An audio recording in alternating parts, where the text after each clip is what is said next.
Great. This is Jamie again, and we've got a couple of questions that have come through. And again, I just sent out another notice. If you've got questions, send them directly to the presenters and we'll get them asked for you. All right, Ken and Heather, do you perceive the abundance of vet tech programs as diluting the professionalism of the vet tech degree?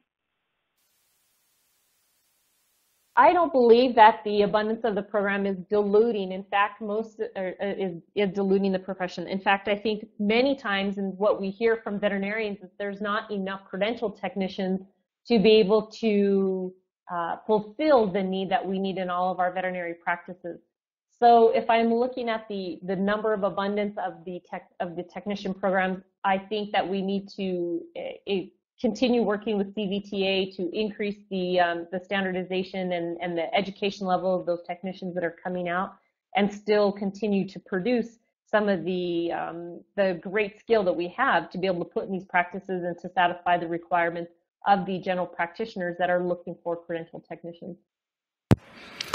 Yeah, I think I agree with Heather that it's not so much the number of vet tech programs out there, but it's the quality of the programs that is enforced by the CVTA that's going to be important. And as far as I know, they're really working on that process and things are getting better on that end. So, so I think that things will get better. I think actually there is a huge shortage of technicians within the nation, it seems like, because of the high turnover that isn't kept up with the number of technicians that are coming into the field.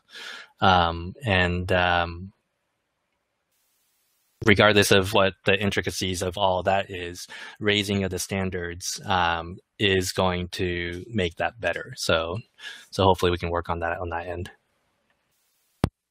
A couple of comments that it seems like some of the recent graduates from these programs are coming out without any real hands-on experience. Do you guys have any comments on that? I think that is a good comment and good feedback to be able to take back to the CVTA, which is the committee that oversees the veterinary technician education programs throughout the United States underneath the AVMA. And so they look at that. They look at establishing those requirements within the programs. And so, Janine, thank you. We'll certainly take that back to the CVTA. A question specifically on Maryland. Do you have any information on Maryland regarding RN's laws or protection in Maryland? Nicole, if we could email you information specific to Maryland, that would be great. Is that okay with you? And then, she says, perfect. Okay. As far as credentialing nationally, what would happen with states who employ technicians who are not required to attend school or obtain licenses? What happens there? So I think all that in terms of the way we implement this title is still up to discussion, but I would think that the main goal of this is to standardize credentialing requirements, so there's going to be requirements. The ultimate goal would be to not have any states that are allowed to have people who don't have the proper education and the examination process and the training to be able to practice as veterinary technicians or veterinary nurses.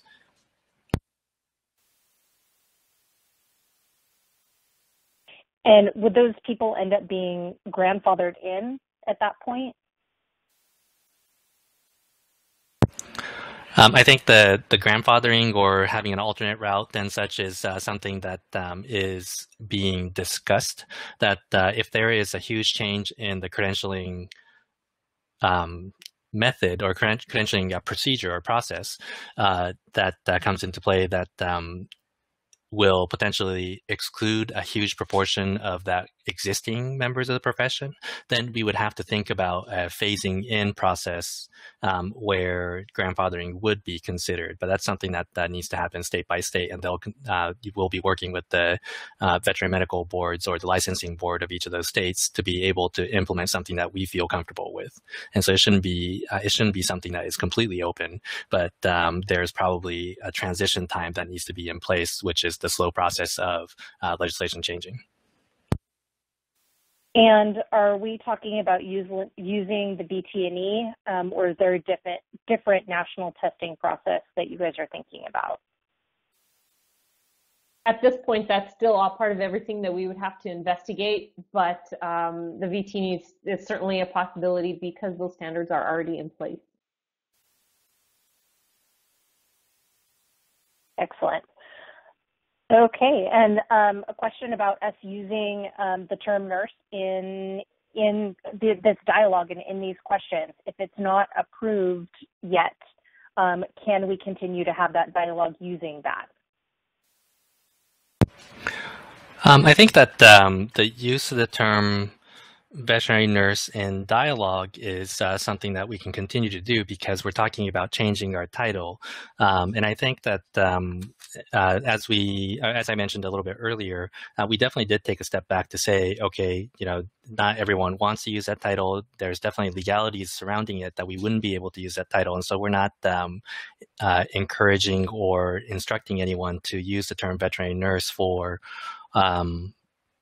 their official titles, positions that are within the practice, and that's all up to each of the practice managers or the hospital administrators that are using it. We actually get questions from time to time asking about the usage of that term from practice owners, for example. And the response that we have on that is, well, take a look at the State Practice Act, the Nursing Practice Act in particular, to see what that says. And we're not able to provide any legal advice, but you'd have to work within your state's laws. I know there are publications that are using that terminology, and that's also up to them. And it's a discussion that I've had. And it seems to be that some of the publications are taking that direction regardless. And so it's an ongoing dialogue for sure. And I apologize, Donna, I did in fact say that incorrectly. You did say publications and not dialogue, but I wanted to clarify because that has been another question in another webinar about how do we have this dialogue when there is a question about the conversation. So thank you. What can state associations do in the meantime to show and get support for this process to continue to move forward?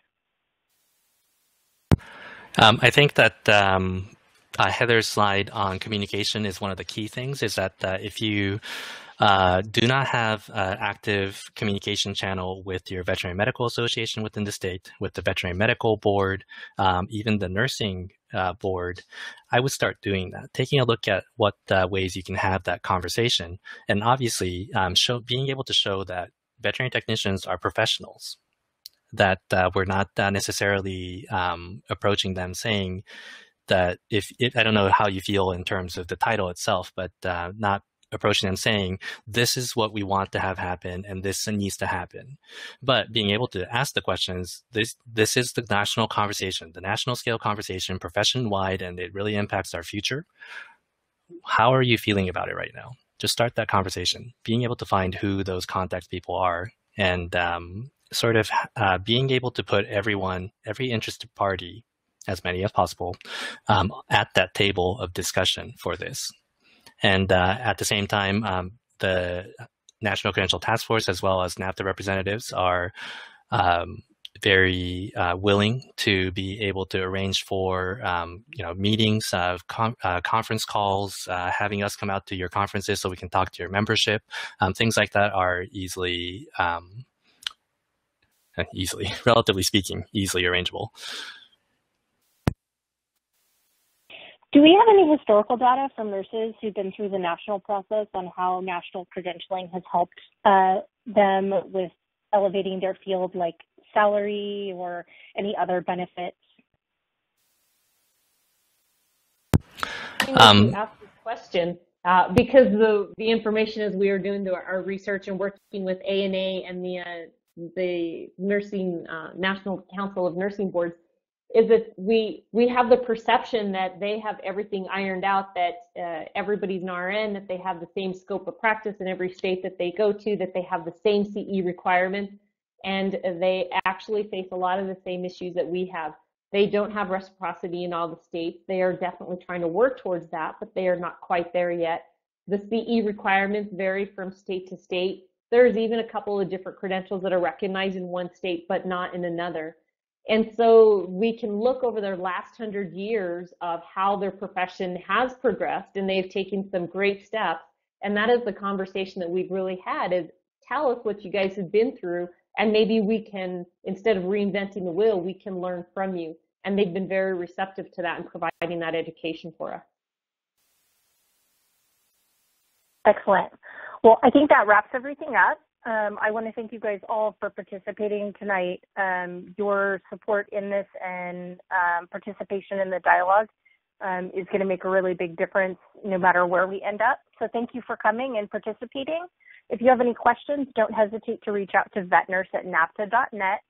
And again, there will be a survey at the end of this. Please do take that survey so we can utilize that information on the content that you received tonight and any additional questions you might think of. Thank you and have a great night. Thanks, everyone. Have a good night. Good night.